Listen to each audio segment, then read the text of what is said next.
And we're live. Welcome to the Pharmacy Seeds Network YouTube channel. Tonight we do the live stream with the Hudson Valley Farmers and Gardeners Net via amateur radio. After the amateur radio net, we'll go on and we'll have some one-on-one conversation here, and you can ask whatever questions you like.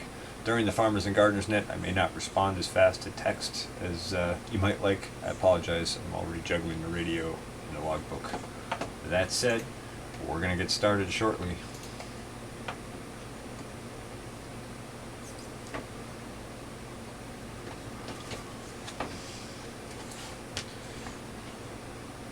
Looks like our stream is feeding okay. That's good.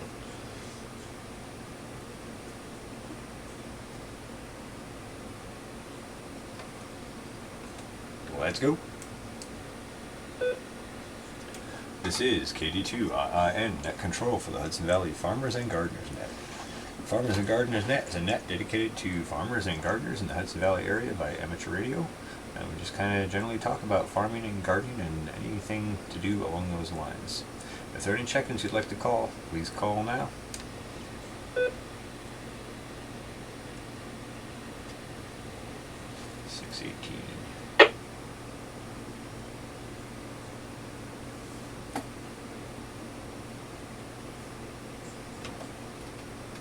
Welcome, welcome. I see somebody came in. Here is K2BHM. The net recognizes K2BHM. How are you tonight, Jim? You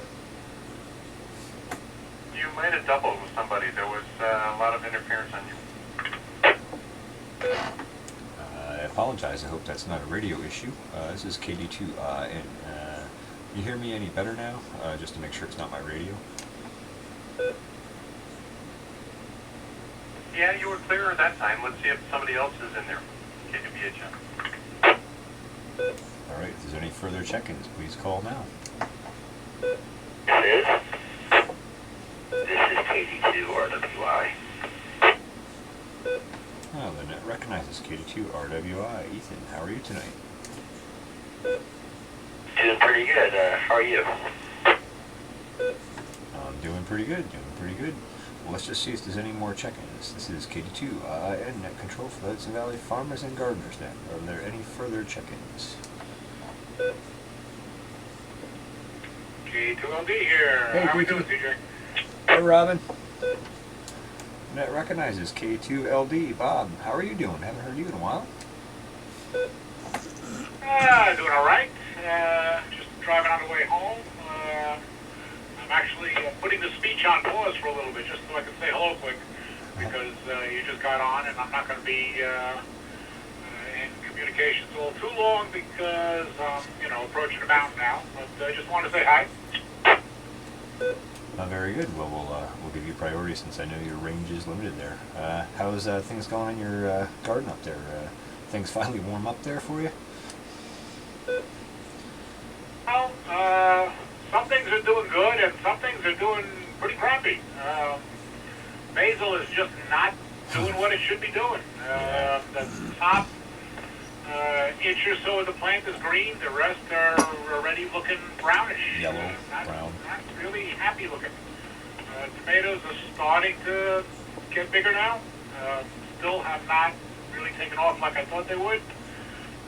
I tried carrots this year. They're doing very well. They're looking. Sorry, they're Robin. thriving. And parsley, of course, is doing good because that's a cold weather climate plant. That's doing all right. I put in some summer garlic, and that's doing fantastic. That's growing like crazy. Beans are doing good. Everything else is doing all right. But basil is a disappointment so far. Yeah, I've experienced that as well. We had one night here that was 36 like a week or two ago. I think it was 2 weeks, got exposed to all those cold nights. Basil really doesn't like anything much below 40 or 45 degrees, so I imagine you've had several of those up on the mountain there. Well, I actually brushed some snow off of the plants at one point, so yeah, they got cold. Yeah, they don't appreciate the snow so much. Neither do I. Anyway, I'm glad to hear everything else is taking off good for you. And glad you joined the net, and I appreciate you pausing what you were listening to jump in and say hi. But I'm over to taps, crackles, and pops. So I'm already getting to the end of the rope here. So I'll be listening out the rest of the way. So you just take it up from there. Good to hear from you, and we'll talk again soon. K2 all day. Sounds good, Bob. Thanks for checking in, and I hope you have a safe drive home and a happy growing season, and hope things warm up for all of us here. Looks like it's going to head that way again. Very good. Let's just pause for one more opportunity for check-ins here, and then we'll roll back to the top of the list. This is KD2IIN, at control for the Hudson Valley Farmers and Gardeners Net. If there are any further check-ins, please call now.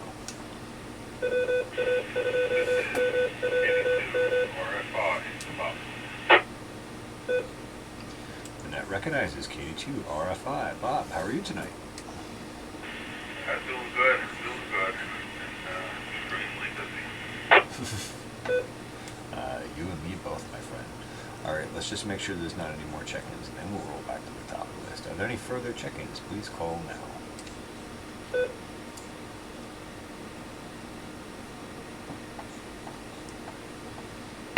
Alright, I think we got to the bottom of the list for the moment. Alright, let's roll back up to the top. K2BHM, what's going on with you?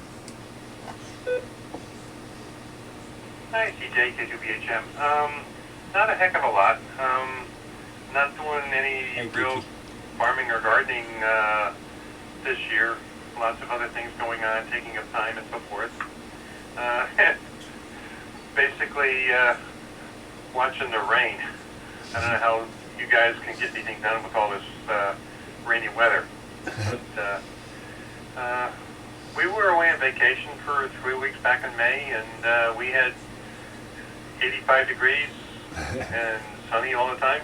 Yeah. And I'm looking back here and seeing 40s and 50s and raining every day, and I'm like, oh my God, you guys are dying.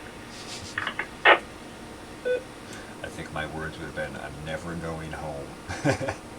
Yeah, the rain has made things difficult on and off, but you know, we worked through it, and actually glad to have the last couple rains we had. Things were getting dry again with that warm, dry spell we had, so that's good. That's good.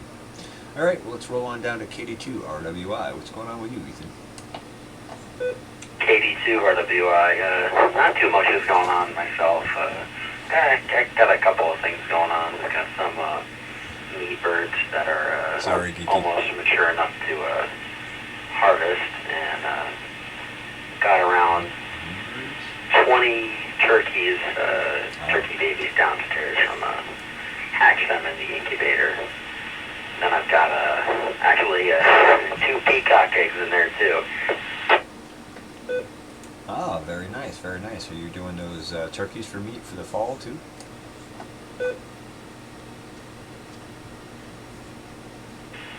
Not too sure. Maybe save one of them or two.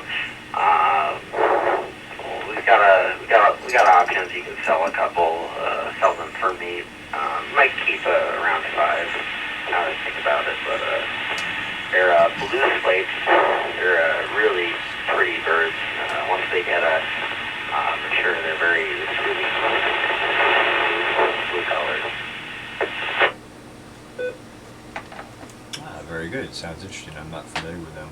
And just FYI, your signal started to get a little static at the end there, so I don't know if you're moving around, but maybe find a better spot. And sounds like the meat birds went good, so that's good. That's something I want to get into at some point, but you know, can only have so many irons in the fire at one time.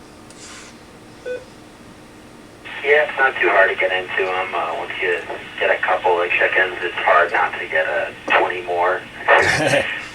Meat chickens aren't too hard from what we do here. It's just a lot of feed. You just feed them. They don't do too much activity. They don't move around too much unless there's food to boost their will, I guess. They're pretty lazy. Yeah, that's what I heard. What are you doing, like broilers?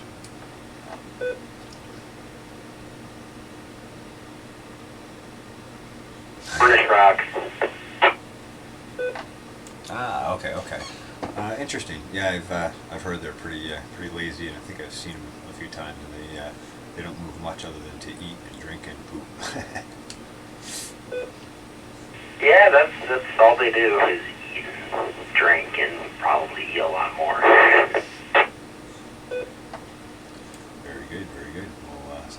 That's going good.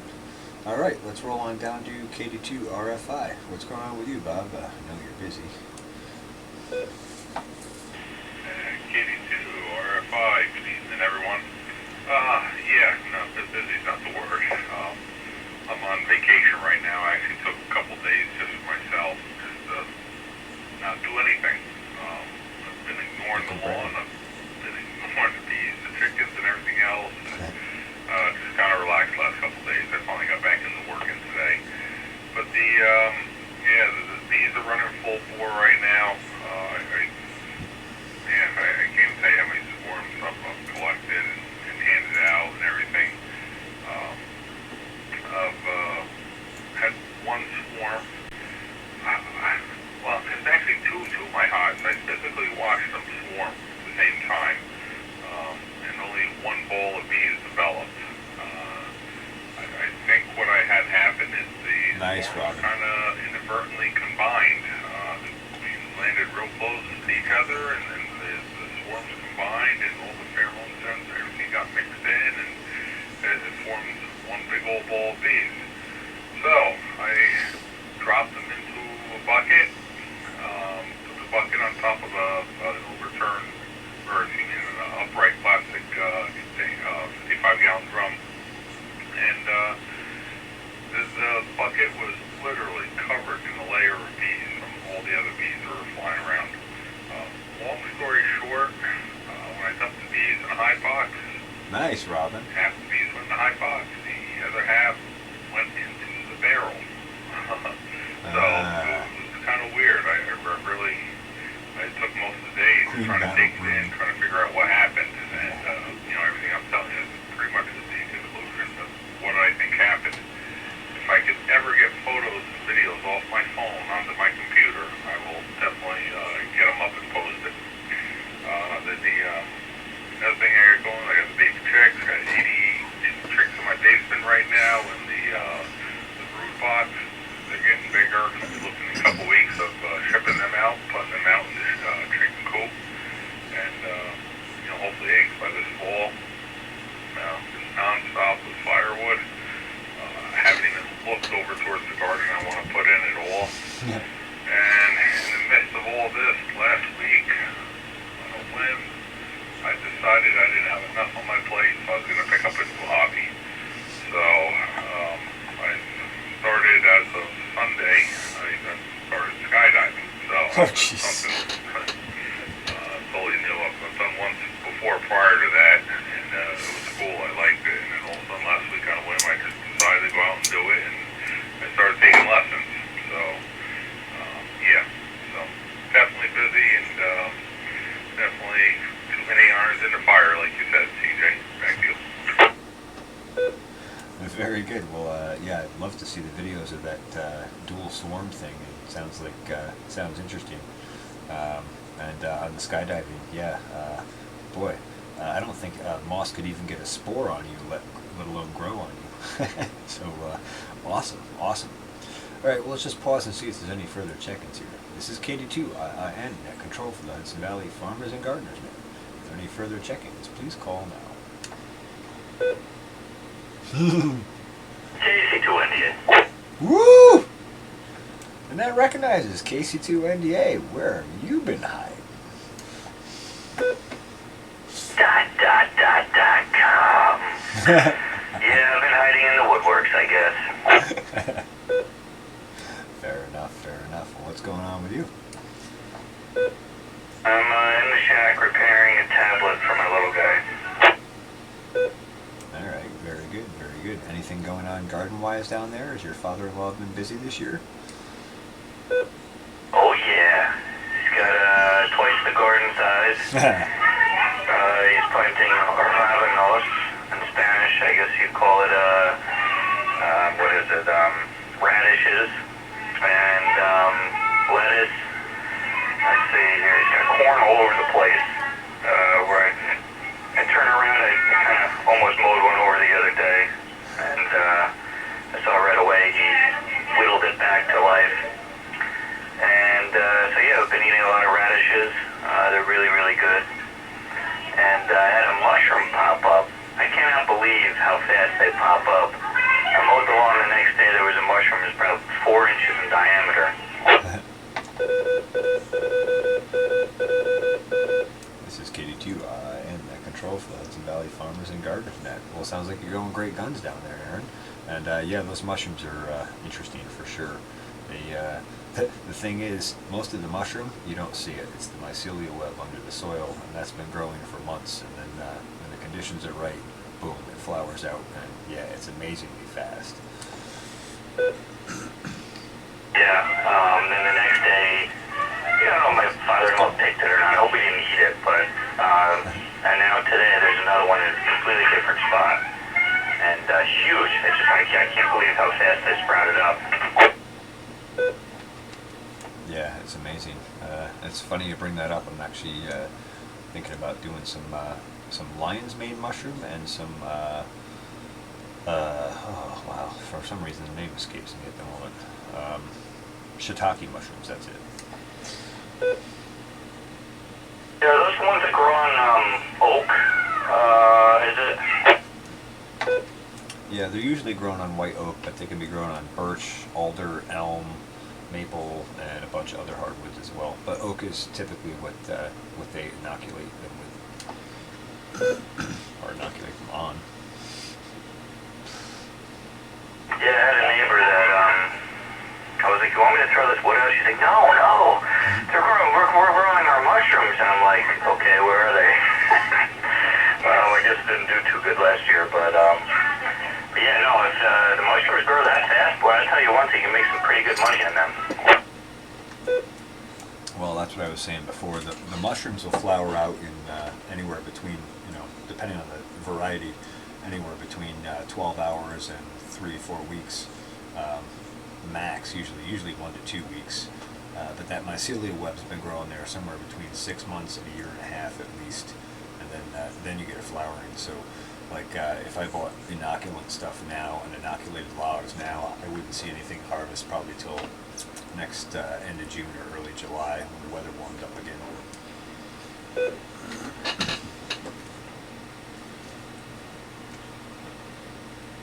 It'd be interesting to see the process that you got going on, if you end up doing that. Well, as you know, I'll be sharing that on the YouTube channel as I do most of my farm projects and operations. Very good. Well, glad to have you along with us on the net, and I just want to make one more opportunity for check-ins here, make sure we haven't missed anybody. If there are any further check-ins, please call now.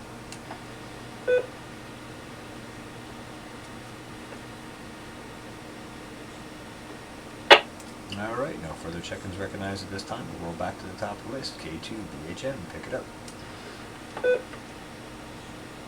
Yep, KWBHM, just kind of reading the mail and enjoying the conversation. Not really doing much this year, like I said before. No wheat yet. All right, very good. Well, thanks for supporting the net. We're rolling down to KD2 RWI. KD2 RWI, I heard the word lion's mane, and I just got really hungry. I remember that is a great mushroom. I had that a while ago. I found some at I believe it was the garlic fest that they have here locally. And we cooked it up in butter, and it was really, really good. I'm not sure if you guys are nuts or mushrooms or anything.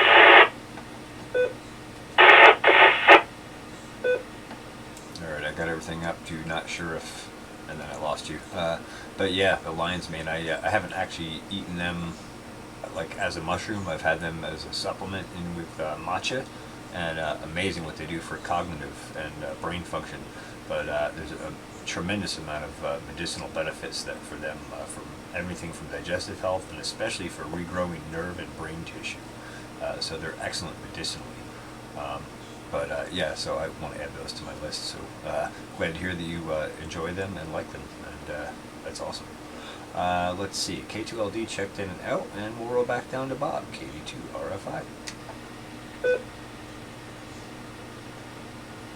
Hey, KD2RFI. Yeah, not a whole lot to You will, huh, really Robin? add in Okay. tonight. We'll talk about that after the net. Bees swarmed like crazy in a real short period of time. Oh, they're talking about Not too much. We got a black bears floating around. Neighbors just said they saw a little baby cub floating around, which is nice. It's always nice to see mama bear with little cubs.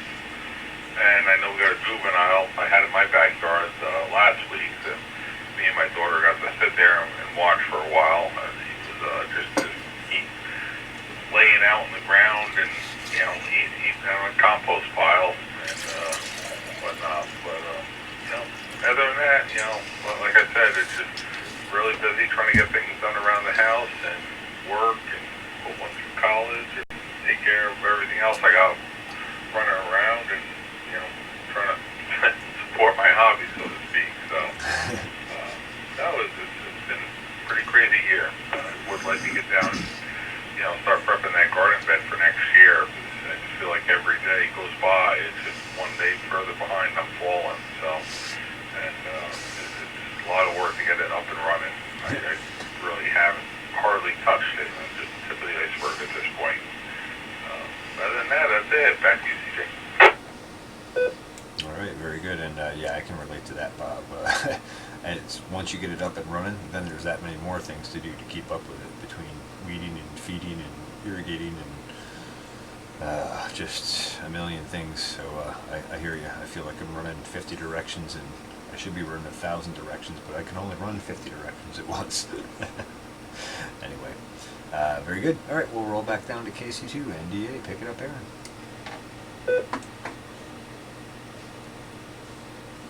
Well, my tablet hacking was a success.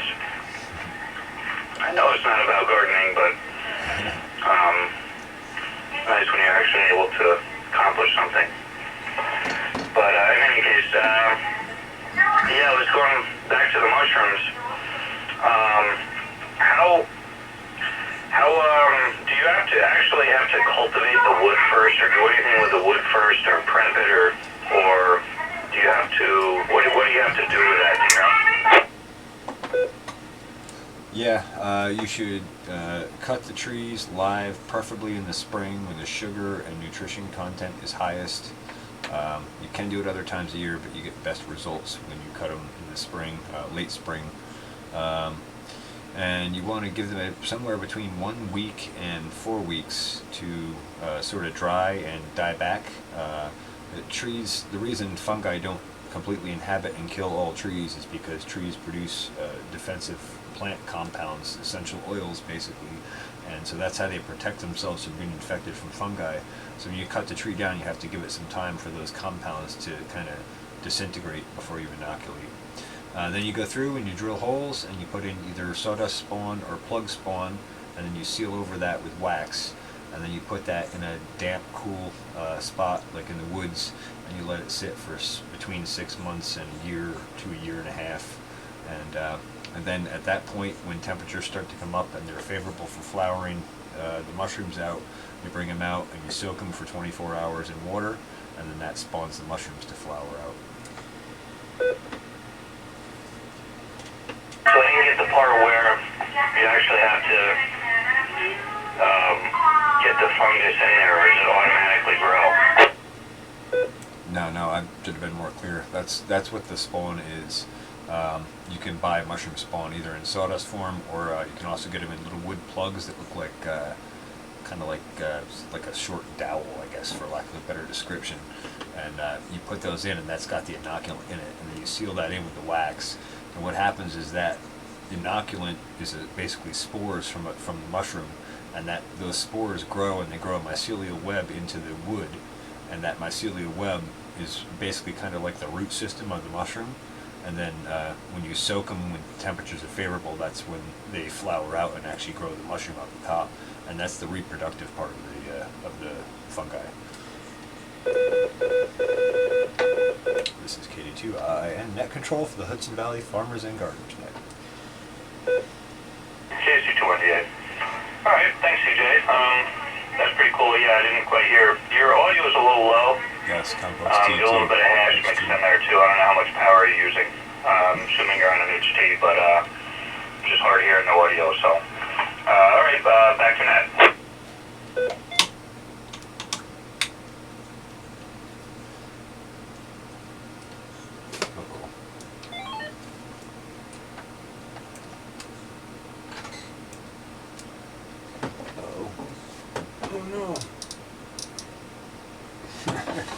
technical difficulties.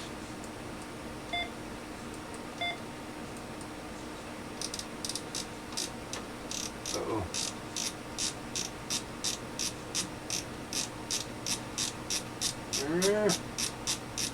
I went off frequency. Hold on.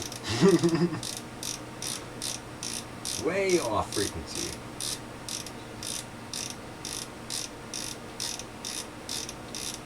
Come on.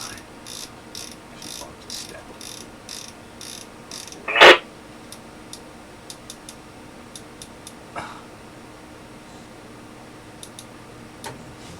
Not in tune. What's going on here?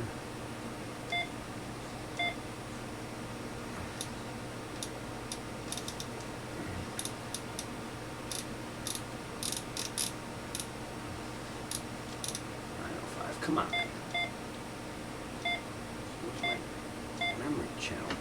Ah. Gotta go to backup.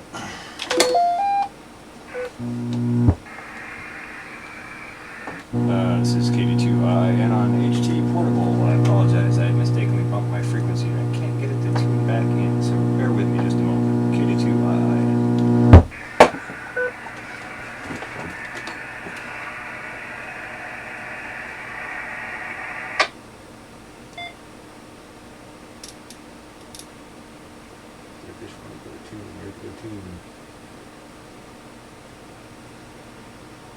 PFO.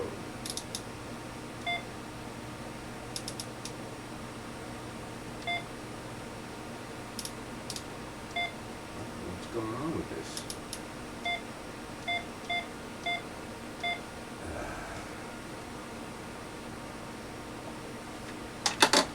All right.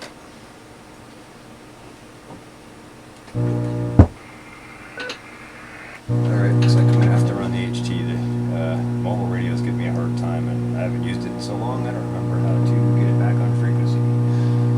So, anyway, thank you for the signal feedback, Aaron, I appreciate it, and I am putting out all kinds of noise in here, so I'm going to turn the radio stereo down or off, and we'll go from there.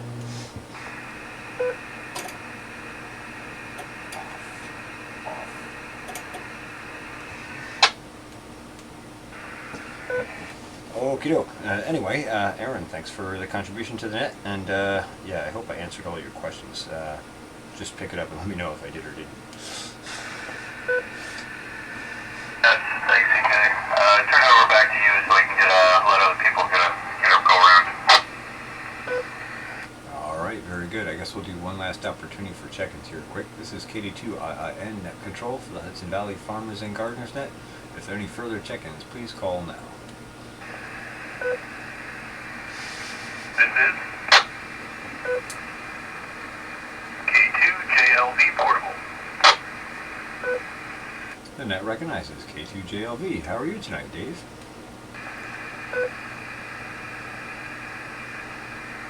I'm doing well, and good evening to everyone on the net.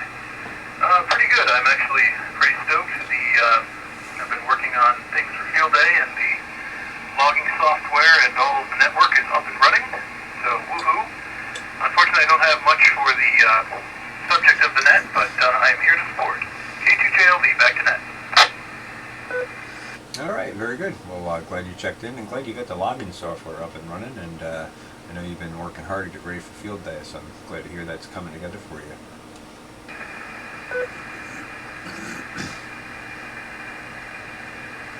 Yeah, very good. Well, it's always a long process. But hopefully everything will be up and running when we walk in the door. Yeah, all right. I heard you guys were talking about mushrooms tonight. Always a fun subject. Never got around to doing that mushroom log that your mother gave me. I wonder if the inoculant is still good on that, or if I'd have to re-inoculate. Nope, should be solid. Then we give it a 24-hour soak and put it out and let it flower. I'm a ways off from hiring somebody. Wait till after Sunday. Anyways, yeah, I'll definitely have to give it a shot this year. All right, K2JLV back to net. All right, very good. Well, well, thanks for your check-in and support, and glad things are coming together for Field Day.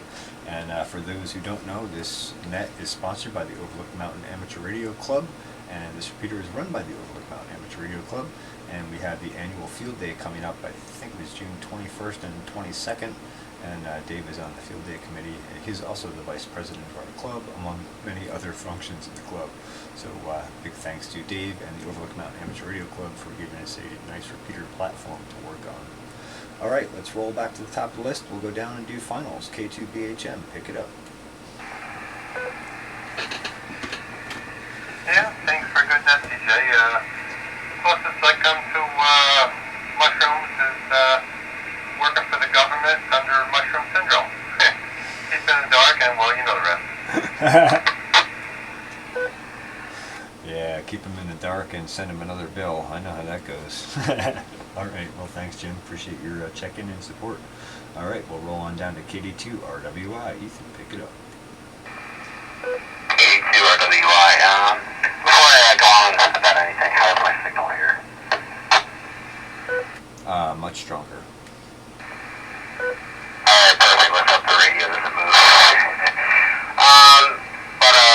Yeah, I believe last time we were talking about lion's mane mushrooms. Yeah, that is really a great tasting mushroom. Cooked it in butter, and it tasted like almost like lobster, which was sounds really interesting for a mushroom. That was quite the experience. I had morels also for the first time the other day, which were a thing in itself. Interesting. I've never tried morels, and yeah, I've read and heard that the lion's mane tastes a lot like lobster and crab, which made me think, I'm not usually a big mushroom fan, so like the idea of eating mushrooms doesn't excite me, but I know what their medicinal benefits are, and so for that reason I'm very interested. But when I read that, I said, ooh, how about lion's mane crab cakes? Yeah, I like the idea of that. I think it would be quite expensive, though. But it was definitely worth a shot trying to make one of those. You can find them in the woods. I'm not too sure where they grow, but I definitely have to ask around. I know there's a local mushroom group. I can't remember the name of it. Something Catskill. Catskill, something or other, yeah. And had a seminar at Adams about mushrooms and everything. It was very informative. And they do, I think they do supplements too. But it was really interesting seeing how the pictures of how they grow in the ground and everything with all the can't remember what they called it, but it was like almost like a cobweb texture kind of thing. You could see in a bag of dirt. It was pretty cool. Yes, that's the mycelium that looks kind of like really fine root hairs. Yeah, interesting stuff, and yeah, they are expensive if you buy them, but if you grow your own, you could do it. Anyway, excellent, and glad you joined the net. Thank you for your participation, and we're going to roll on down to, let's see, K2LV is checked out, so we'll go down to Bob, KV2RFI.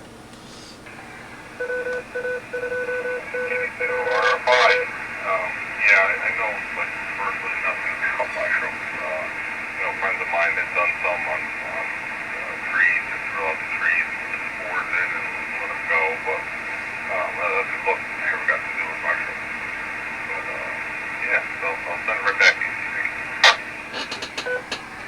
All right, very good. Well, thanks for the check-in, and hope you're able to get those videos off the phone and onto the computer. I'd love to see that double swarm. That sounds really interesting.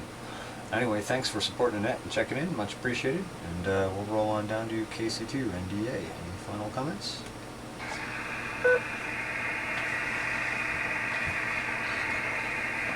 I'm going to pass it back. I'm in the middle of gluing something, so KC2 All right, Aaron, thanks for checking in. Good to hear you on the net. It's been a long time, and appreciate it. And then let's see, K2JLV, you're last on the list. Any final comments for the net? Or announcements? Nothing much to contribute, but thank you very much for running the net as always, CJ. Sounds like it was a good one. And I hope to see everyone who's available to on the field day. Look to see you there. And yeah, that's what I got. All right, I'm going to go back to fixing antennas. All right, K2JLP, back to net at 7:30. All right, and real quick before you go, Dave, why don't you just tell everybody a little bit more about Field Day, where it's at, and a few things like that, since you're first hand on it. I know you're trying to get back to antennas, but just real quick. Not at all, no problem. Hey, Homesteading Field Highway. Day this year will be at the Marbletown Town Hall in the field behind. The address on that is 1925 Lucas Turnpike in Cottihill, New York. We start setup on Friday at 9 a.m. We run until at least 6 o'clock. That's quitting time. If we get everything set up early, well, maybe we'll go home early. And then on Saturday, we will start the final setup for preparations for operation at 9 a.m. First contacts on the air at 2 p.m. and then we run all the way through until 2 p.m. on Sunday, and then tear down commences, and hopefully we'll be out of there, within 2 or 3 hours. So, yeah, that's basically the lowdown. The address again will be 1925 Lucas Turnpike in Cottihill, New York. Is that everything? I believe so. Well, thank you very much. I know you're much more familiar with that information, so thank you for that, and thanks for coming to the net. Much appreciated. This is KD2IIN Net Control for the Hudson Valley Farmers and Gardeners Net. We're officially going to close the net, but before I do, I want to thank the Overlook Mountain Amateur Radio Club for the use of the repeater and for sponsoring the repeater.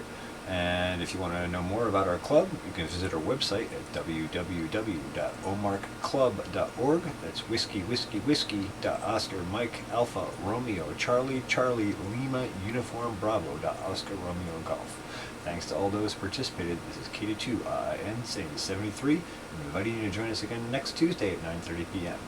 Also, at 8 p.m. on Thursdays, we have a sort of a chat net that's run by K2JLV, who you just heard, and you should check that out as well. That's also an excellent net with excellent participants and excellent conversation. That is all. This repeater is back to regular amateur use. This is KD2IN, and I am clear.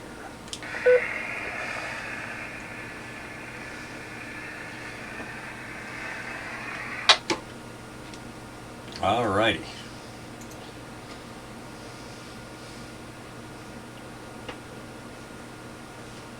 Thanks, man. KSC 28.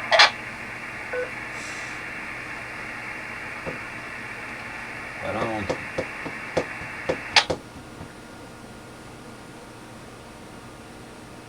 Good enough. Yeah, good net, good participants, Kiki, huh? I'm going to shut the radio off now and focus on over here. Let's see. I know I saw Monkey Man made some excellent comments about lions here, so I'm going to go back to those. How much cash do I need before I hire someone? I'm a long ways away from hiring someone. I need to make income for me before I worry about income for someone else. Not sure where you were going with that, but that was kind of the answer to that question for now. Yes, Paul Stamets, excellent source on information. For anyone who hasn't looked into Paul Stamets or fungi, there's a video on YouTube, Paul Stamets, The Future is Fungi. That's an excellent introduction video, and he talks about all the medicinal benefits of it and so on and so forth. He goes into all different pieces of it. What an excellent, excellent scientist. He's the leading mycologist on fungi right now, and he's actually done work for the U.S. Department of Defense with fungi. So very interesting speaker, well worth listening to. So excellent information there. Let's see. Yeah, a lot of action on that tonight, Robin. As far as growing wheat, I could grow you some wheat. How much wheat do you want?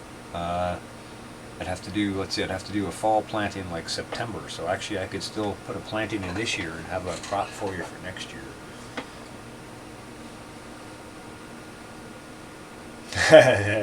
Yeah, we'll see if those checks come in, homesteading.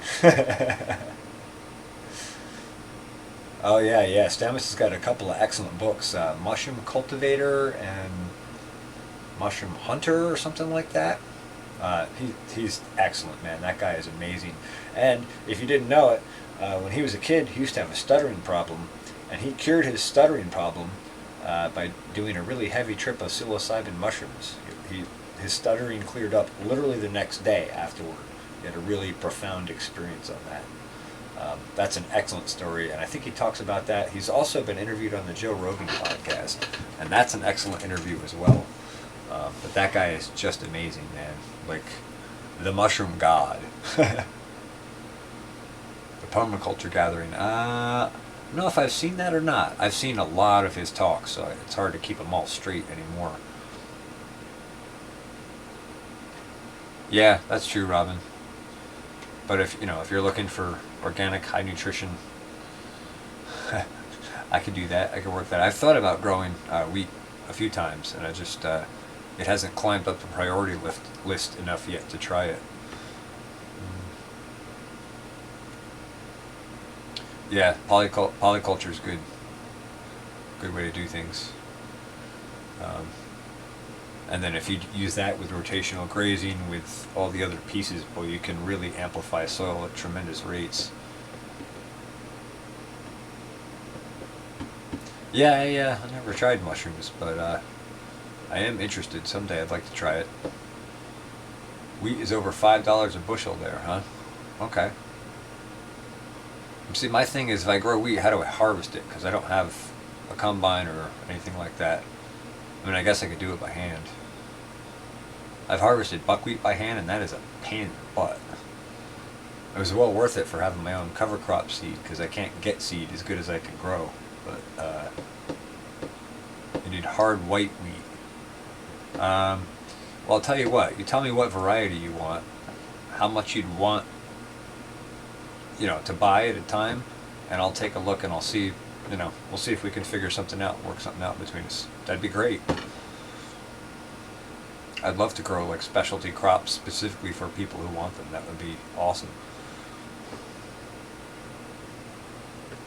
Government stole one of his patents for 9 years. Yeah, and actually, he did a patent on for eliminating termites with a specific fungus, and he went and patented it in Australia and made it free and available to the world as kind of a back at the government. So that was pretty cool.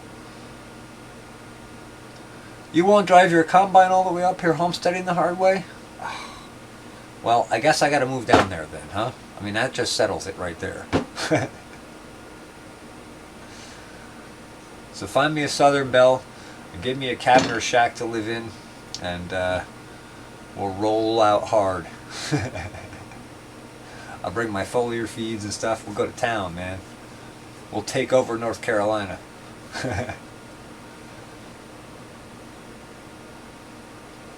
Yeah, the straw is really nice. That makes an excellent mulch. 50 pounds of poppy buy? Okay. We'll have to look into how much area I need to grow that. That doesn't sound like a tremendous amount. Best you can do with wheat is break even. Yeah. You got a spare room? Okay.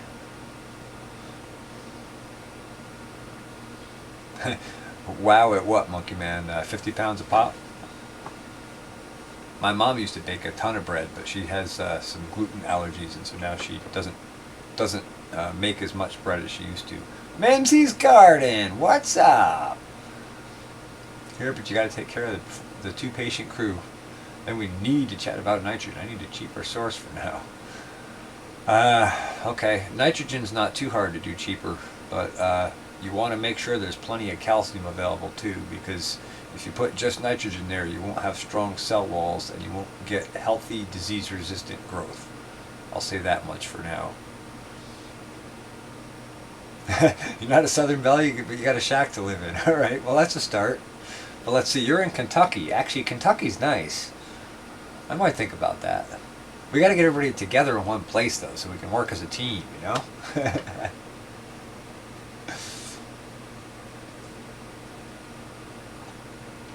Does anybody have any questions or any specific topics you want to talk about? I know Mimsy wants to talk about nitrogen and calcium and tomatoes,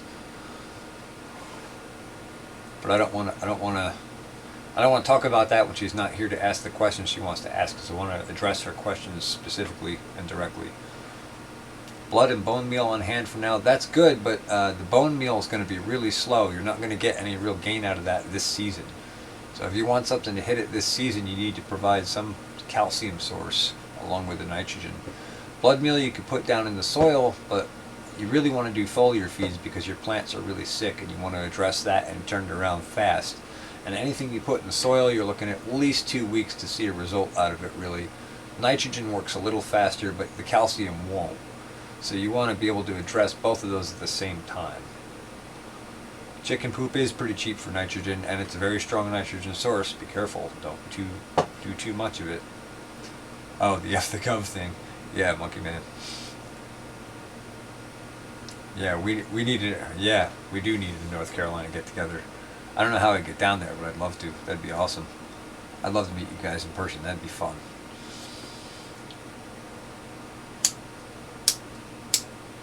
Your tomatoes aren't flowering, Robin? Are they not to a flowering stage yet, or you expect flowers and they're not turning over for you fast enough? My ads are getting bossy and annoying. Okay, you know what I'll do? I'll turn ads off on the live stream from now on. Does that work? I'm sorry, my ads are annoying. I need to make some money, people. I'm broke. I can't move to North Carolina if I don't got no cash. Tomatoes stopped blooming in May due to heat and no water. They haven't really recovered yet. Okay. So for polyculture for my gardens. Just picking. Just picking. Ah, okay. Don't listen to her, we'll watch the ads. Well, I'll watch your ads if you watch mine. Wait a minute. That sounds kind of... Yeah, I gotta make the money. That's why I went with the monetization. I've been striving for that for like 3 years. I finally got it. Okay, I'll leave them on, but probably not on the live stream because I don't want to discourage people from watching the live stream for ads. Foliar calcium spray recipe already. Not having problems in what you saw in the video. Too much water and sudden drought, heat. Well, the drought and heat would have a stressful effect on the plants, but there's definitely a calcium deficiency there and a nitrogen deficiency there. Now that may just be partially because of the drought and heat, and maybe you just need to get more irrigation water down to mobilize more nitrogen and calcium. Let's see. Something you could do to put more nitrogen available, and it will also give you sulfur, is you can put down some gypsum, and that could have an effect in, say, 2 weeks or so, but its real effect wouldn't kick in again for about a month or so. Of course, you have a longer growing season than we do, so you have more time to turn them around, but the longer they remain stressed, the less yield you're going to get, and the less healthy they're going to be. Don't have the ads for a few more years at least. Well, you know, having ads is not all it's cracked up to be. My ads annoy me now when I go back to watch my videos to like, oh, what did I do here? When did I do that? I go back to watching them like, oh, ads, oh. Drives me nuts too, but solar power cell, but too long. Yeah. Yeah, I'm not big on the ads myself, but kind of a necessary evil, unfortunately.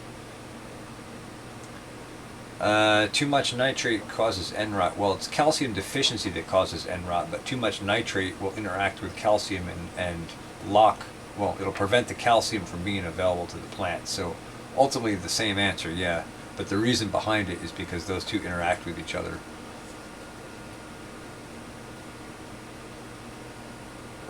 Yeah, that's the thing. I don't like Geeky Gardens. They keep replaying the same ads at me, and I'm like, I'm not buying it. I wasn't buying it yesterday. I'm not buying it today. I'm not going to buy it tomorrow.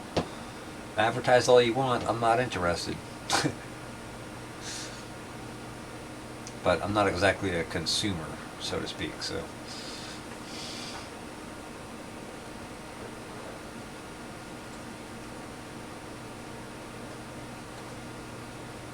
Yeah, I know. I'd love to get better ads, but it's so hard to filter the ads and custom tailor all that. It all takes time, you know.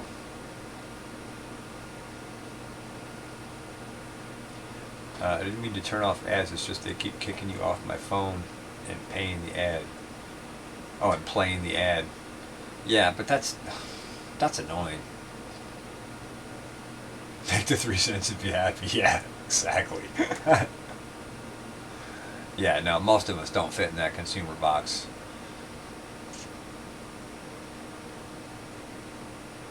Directly talk to Paul about it. Paul Stamets? Paul Wheaton? Playing. I knew what you meant, Dar. I assume that's Darley.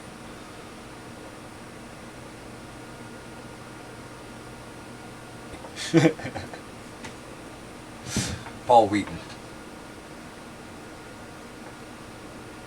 What plants collect calcium for chop and drop? Ah, I didn't catch that before. A good one for calcium is chamomile, and you should pair that with yarrow, because yarrow brings sulfur into the soil, and you mix sulfur and calcium, those two work together.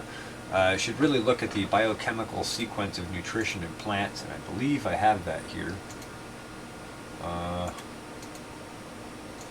One of these, image. Yeah. This, if I can get it to come up. Oh, come on. Oh, it's not showing. Okay. Yeah, but load the image. I don't know. For some reason it won't come up. But look up the biochemical sequence of nutrition in plants, and you'll see why all these pieces are important. It starts with silica, and it goes through calcium and potassium, and all these pieces are important. And if you break any one of those pieces in the chain of the biochemical sequence of nutrition, then the plant can't do its job. One that's excellent for accumulating nutrition in soils is comfrey, and that is a super powerful plant, both medicinally and for reaching deep into soils and bringing nutrition up and then depositing it into the upper layer of the soil.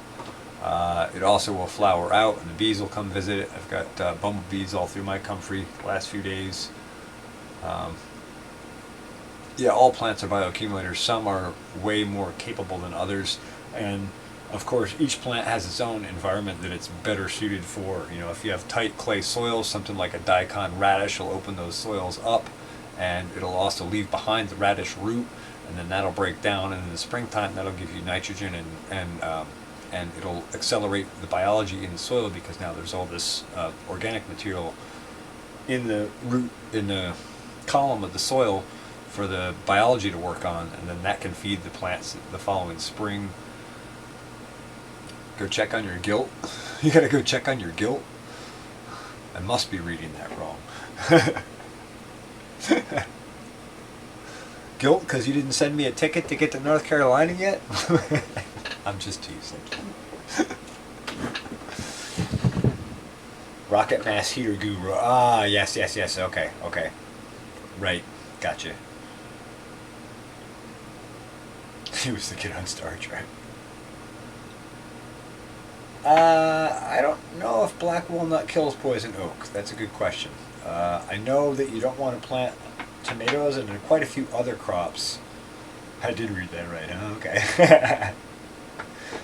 I know you don't want to plant tomatoes and a few other crops like that within at least 100 feet of black walnut, because it puts out a like a phenotoxin, a plant toxin that basically defeats those plants. I'm going to have piggies any minute.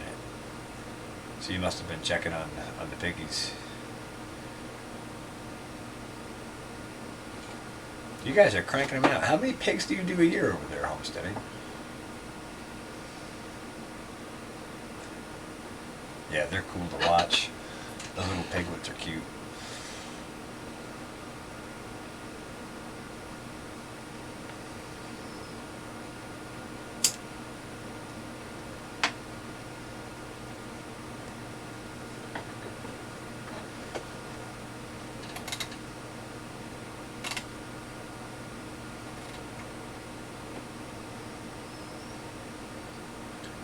Gilt female pig. Oh, I thought it was sow.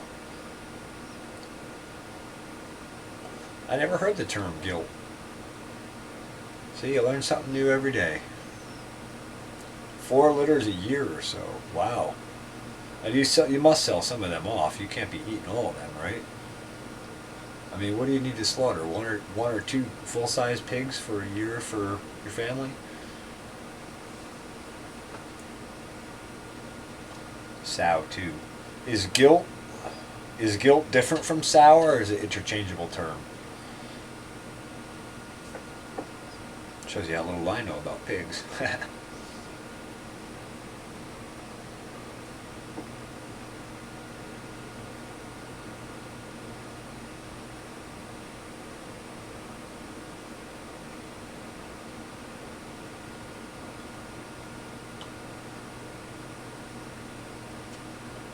No, I don't think he's grass feeding. I think he's grain feeding. Pull off most of the process 4 or 5 a year. Okay.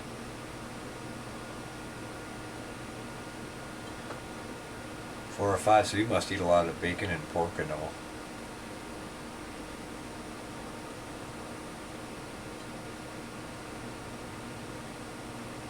And how long from piglet to slaughter? Can you do that in a year? Yeah, the autocorrect sucks, I know. 70% grass, yeah, that's a good run. I just saw a video from, I was going to say Stalin, it's not Stalin, Joe Salatin. I just saw a video from him, 60,000 a year pigs or something like that.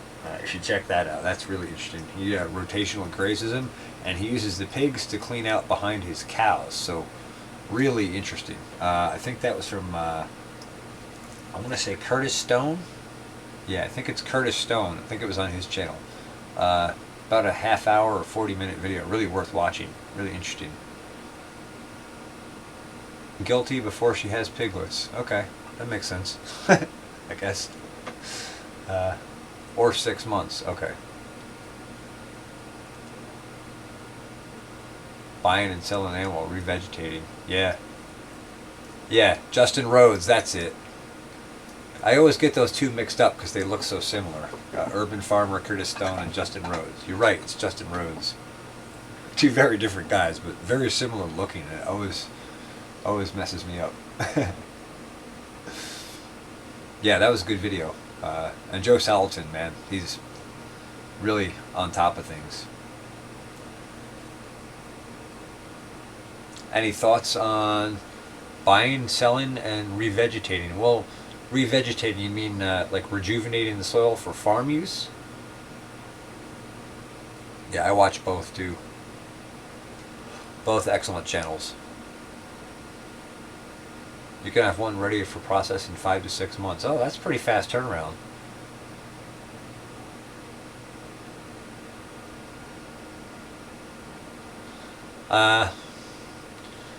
Well, let's see. I don't know. Did you hear me talking about calcium sulfate, Mimsy? I'm trying to think what else you could put down as a substitute for calcium. I mean, the reason I recommended those particular foliar feeds is because they're targeted specifically to do the job you need to do. And I don't know any other companies that make them, and unfortunately there's a lot of science behind making those formulas, so to get them right on point and do exactly what you want to do, that's the only source I know of right now.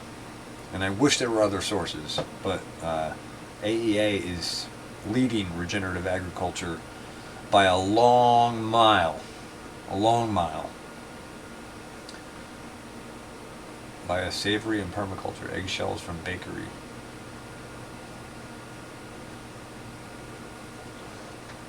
I mean, I think the idea is a great idea. Obviously, you'd want to get land relatively cheap and then find a buyer that would buy it higher from you. And they'd have to recognize the improvement that you put to the soil, or at least you'd have to find a buyer that would be willing to pay more than you paid for it. Compost tea is excellent. There are some excellent inoculants that aren't that expensive that are very well targeted for that. But if you're going to use inoculants, you want to make sure that all the trace mineral nutrition is there to support those inoculants. Each one of those trace minerals supports an enzyme function, at least one enzyme function, if not multiple. And if you don't support those enzyme functions, all those things don't don't line up as fast. It takes a lot longer for things to really come together. So you'd want to do soil testing initially right off and figure out what the deficiencies are, what the imbalances are, and then you could address that with, rotational grazing, foliar feeds, permaculture, whatever your tactic or technique is to address the issue. But that's how I would do it. You always want to try and work with, scientific testing so you know where you're at, and then you can really pick out exactly the pathway you need to take to get to where you want to go. I actually, if I can squeeze it in my budget this year, I'm going to do some plant sap analysis tests. It's 65 or 70 bucks a test, and if you're not growing a crop worth $5,000 or more, it doesn't make sense to do it for a financial standpoint. But I want to do it for the learning standpoint, so I have a better understanding of where my soil is at and where my plants are at, and also because it'll make excellent videos for my YouTube channel and to help educate other people on the channel. You did soil test, okay. What type of test did you do? What lab did you send it to? And who analyzed it for you? And did anyone make any recommendations? Because I still haven't done soil tests. That's another test I want to do here. I've been working along on a shoestring budget for forever, but I want to go back to the drawing board and get some testing in and see where I'm at. And I'd actually like to do two different tests. I'd like to do native soil that I haven't worked and soil that I've been working and compare the two. Because I'd like to see what the difference is. But each soil test is like 40 bucks, which I know isn't a lot of money to most people. But that's more than my food budget every week. So, well, that's good. You did soil tests. So what did you do to amend your soil, Mimsy? And the thing that I would say regarding calcium and nitrogen in your soil, Mimsy, is even if you're not going to do the foliar feeds, you could be addressing it for next year. You could put down some calcium sulfate, and you could put down some chicken manure. I don't know if you like fresh eggs or not. You might be better off just getting some chickens and doing chicken tractors like I do here. That's really the way to do it. Then you're getting eggs from them. You're working your soil. You integrate all those pieces so that they're all working together in an accelerated synergistic stack. A little potash, trace minerals, blood, and bone meal throughout the winter. Okay, what did you use for trace minerals, Mimsy? Potash. You were drinking and smoking pot behind the greenhouse with the slugs again. I know. Dead sands. Yeah. Mississippi State University. Okay. So that must be similar to our Cornell Cooperative Extension here. Those universities do pretty good soil tests usually. They don't often understand the importance of trace mineral nutrition, unfortunately, though. They haven't caught up to speed on that curve yet. They will be eventually. Composted in place through the winter. Good. That's good. Those are all good things. I want to say the foliar feeds are an excellent way to address specific deficiencies or to accelerate photosynthesis, but it does take a lot of understanding to understand that and to know what to put on, when, and where. And that can be the tricky part. Stuff like calcium and potassium interact with each other. You might see a potassium deficiency in a plant, think you have a potassium deficiency, and in fact you have a calcium excess. That kind of thing goes on too. So that's where testing can be really helpful to show you where you're really at. Not only dead, but salty. Yeah, I know, you're right on the ocean there, geeky. I'll bet inoculants would help you tremendously, because all that ocean water has all 90 trace minerals in it. And if you can get those into the system correctly, that can help you. A river between, is that the intercoastal waterway? Black cow and rabbit poop and eggshells before planting. All right. Well, you're doing all the right things.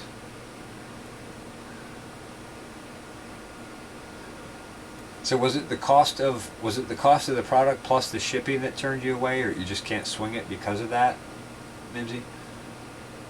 Indian runner ducks. Oh, well, those would be good too, and they'd eat the slugs.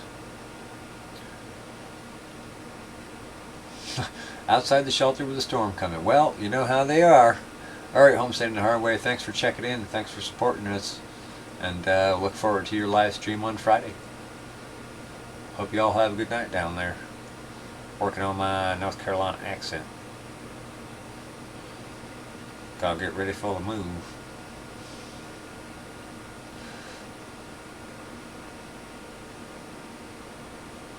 Ah, slag from the steel mines. Okay.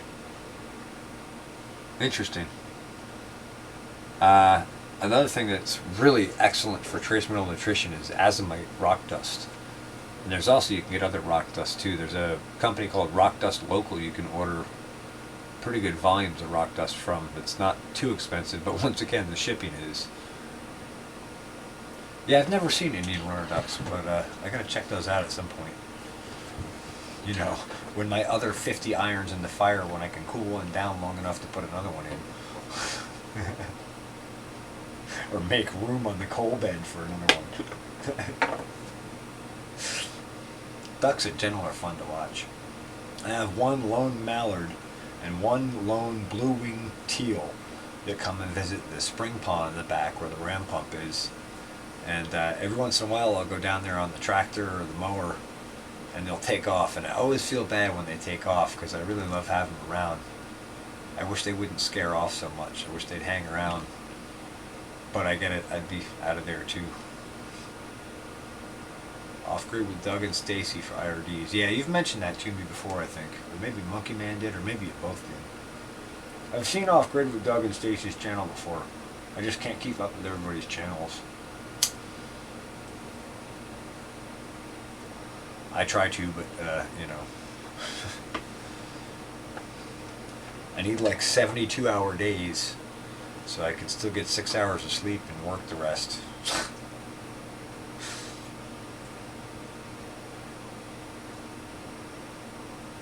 Raid the chicken coop, yeah.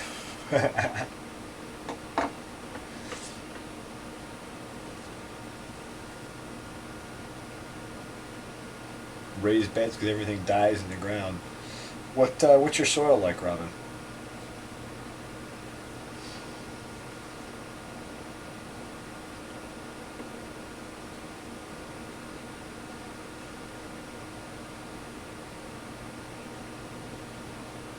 Yeah, I know, but Mimsy, I'm telling you, there's a huge difference between fish emulsion and these products. I mean, like, I'm telling you, I'm one of these people. I'm not a company person. I'm not into products. I really want to close the fertility loop. The best way you can head toward that goal is through foliar feeds. And they should be targeted and they should be good. And those guys make the good stuff. And, you know, you're like you said, I get it. You know, it's everything I can do to make those orders in the spring. I'm dead broke trying to get seeds and soil and get all the pieces together, and on top of that I gotta get foliar feeds, but I know that pays off. Clay, Robin, okay. And rock, well, the rock makes it a little tricky. If it's clay, you can put down calcium sulfate and get inoculants going and put down wood chips and get that biology going, and that will break up and open up the clay. It'll flocculate the clay. Believe it or not, clay has a very high CEC.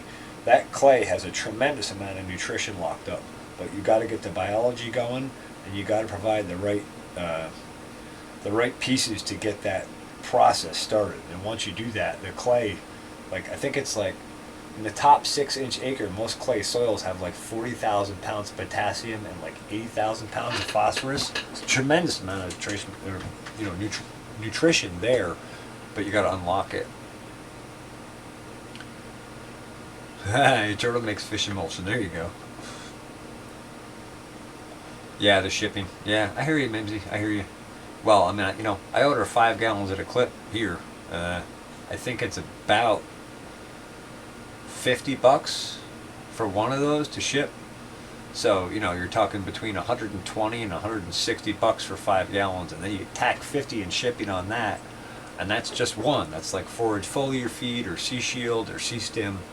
And then, you know, I need some of this and some of that and some of this and some of that.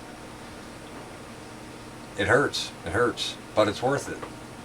And you'll see this season of actually things are starting to really take off. The soil's starting to take off, and you'll appreciate what it can actually do. fast, and inexpensive. Well, Mimsy, good, cheap, fast. Pick any two. I feel like I've been talking to Chris from Homesteading the Hard Way. You'll never turn a field over by turning it over in your mind. Yeah, azimite's good stuff. That's loaded with traces. And it's usually nice and fine, what you want. You want that nice fine rock dust.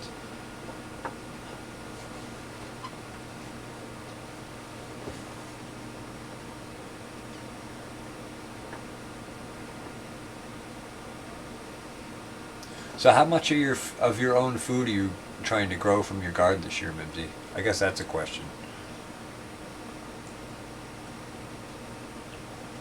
I'm trying to think what else you could use for calcium and nitrogen. It would be fast act. That blood meal is probably good for your nitrogen. But you want to make sure there's calcium there too, because all those cell walls need to be built out of calcium. That's how you have strong cell walls, and that prevents fungi that produces a cell wall that builds strong stems that plants can support weight, and that also produces a cell wall. You know, calcium is the principal ingredient in concrete, and it's the same kind of thing. You want to build your cell walls out of concrete so that they're durable and sturdy, and so that's really important. And so it's got to be balanced.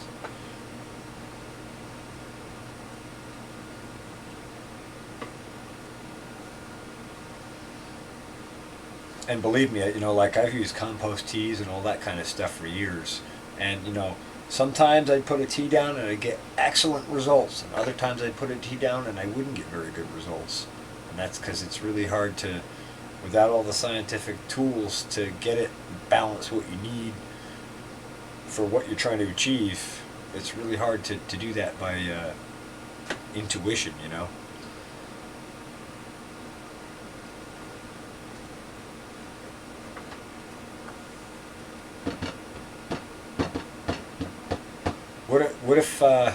What if you had, if you could pick one or two of those products, would that make it something that would lean you in the direction of saying, okay, let me do that? If you didn't need to do all three and it wasn't so much money, like if you could do one and pick one good one. Tums, huh? Yeah, that would be calcium in it. I don't know if that's in the right chelation, but it would have calcium in it. Interesting. I've never heard of that. I know some people use aspirin to get an induced systemic immune response. But you got to be careful with that, because that can take things out on you too, balance-wise.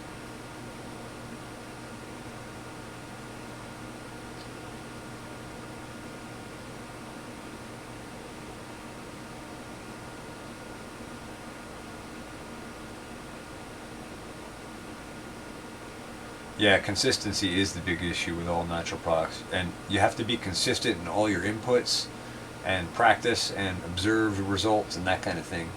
But you know, it's really frustrating if you're doing something like that. We're doing trial and error, and you know, you have 10 tomato plants in your garden, and you try something on 3 of them and they die on you, and then you try to scale it back or change it, and you try it on 3 others and they die on you. Before you know it, you don't have a garden left. You know, what's the real value of that? Yeah, Korean natural farming is excellent. There's a whole series from Nofa Mass on that. If you go to bionutrientfood.org and go to their library and to their audio archive, there's, I forget what season, I think it was 2014 or 15 or maybe 2016.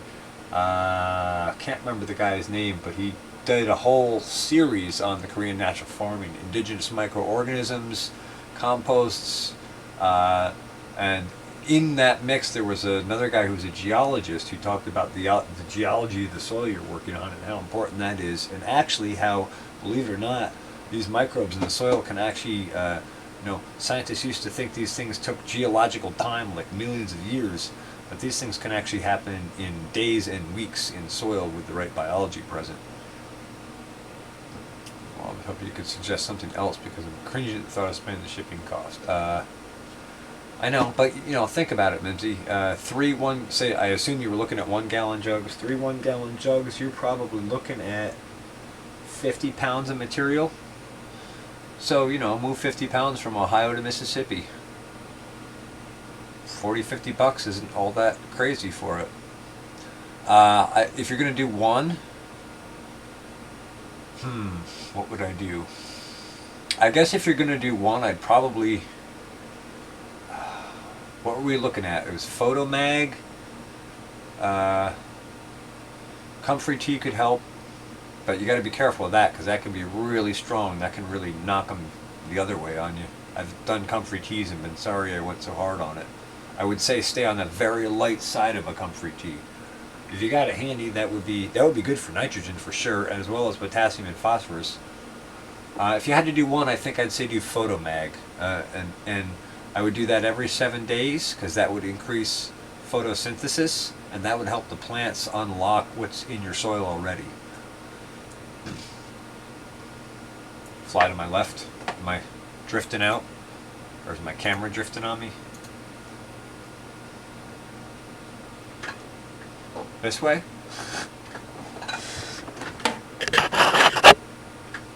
Like that? Oh, you know why? Because my bed's a darn mess and I didn't want to show you my messy bed. Chop and drop, etc. OAG is probably the comfrey expert. OAG.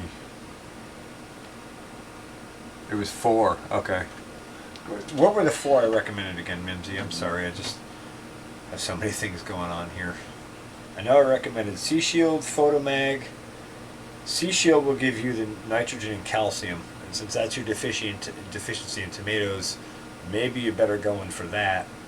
But the Photomag will accelerate photosynthesis across the board, and you can take your plants from like 20% up to 60%, and that provides tremendous more sugars to the soil to feed the biology, which of course feeds back to the plants. Photomag, Neutralive Grow Bundle, and Sea Shield. Oh, right. Actually, you know what? Do the Neutralive Grow Bundle. Just do those 2. That'll make a massive difference. Do the Neutralive Grow package. Leave the Photomag and Sea Shield for now. When you see the results from that, next year you want the Sea Shield and the Photomag. Old Alabama Gardener. Okay, I'm not familiar with him. I'll have to check him out. Yeah, do the Neutralive Grow package, Mimsy. That'll work. I always forget that one because I just started working with that one this year. I've been doing everything on a more compartmentalized level because I kind of understand my plant nutrition and my soil. I've done a lot of this, so I have kind of some experience with it, you know. Oh, he gave you comfrey, Mimsy? Nice. Yeah, comfrey's excellent stuff. If you ever break a bone, comfrey's, you can heal a bone so fast with comfrey poultices. And also comfrey stimulates rapid cell division and growth. Don't put it on deep wounds or cuts because it'll actually make the skin heal back over before the wound is done healing inside. You could actually trap infection. That said though, it's a really fast way to heal wounds also. Comfrey is just such an excellent tool all the way around the block, from teas to in the garden. Yup, cancer too. Yeah, Monkey Man, you're pretty educated, huh?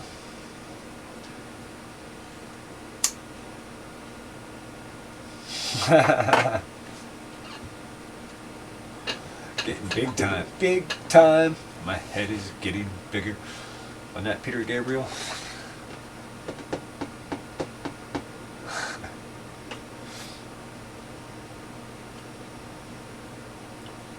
But yeah, do the Neutralive, Mimsy. That'll get you there. Because that's actually scalable for vitality versus grow. You'll see when you look at the label. You'll have a better understanding. Yeah, I gotta pull out of here soon too, Robin. Have a good night, Robin. Thanks for joining us. Oh, I haven't seen that, Mimsy. OAG and the comfrey poultice. I will check that out. After your time, yeah, Geeky, you're ahead of us, so to speak, my friend. I didn't see it. I feel left out now, Mimsy. I'll check it out. OAG in the comfrey poultice. Old Alabama Gardener in the comfrey poultice. I'll definitely check that out.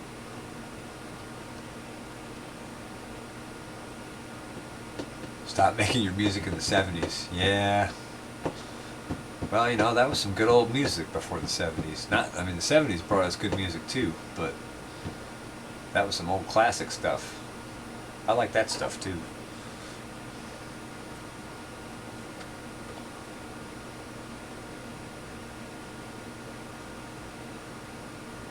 Well, I got some other chores I got to do here, guys, so I think I'm going to jump out too.